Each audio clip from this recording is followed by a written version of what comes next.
Siciliano tipo strano, mi spicchio la semenza, mi posso fare senza, ogni tanto mi arrabbio se mi scappa la pazienza. Siciliano tipo strano, domenica la messa, Don Vito mi confessa, perdona l'ho peccato e cominciare da capo. Ciao picciotti, sono siciliano tipo strano, Ignazio, che stiamo... Oh. No! Sto aspettando un attore!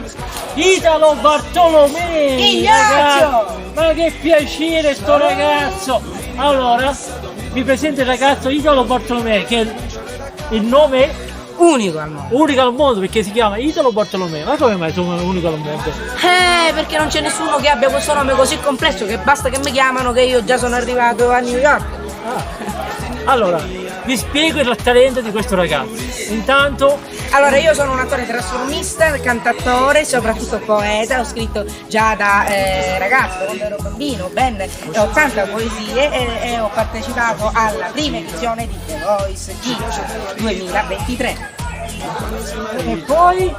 e poi Come attore trasformista perché per ogni pezzo ho i miei monologhi e ovviamente per ogni pezzo non ho i miei monologhi ma ho i Ma miei posso dire una parola? e oggetti di scena, prego. tu stai dicendo? Da dove vieni? Da Messina, Messina. Messina. Ma se te ti fanno il ponte, tu come vieni? Col traghetto o con la macchina? Io volo direttamente senza nessuna... Il grande talento di Italo Bartolomei da Messina, siciliano tipo strano, Ignazio siciliano tipo strano, da Fuji Film Festival. Ciao! Ciao!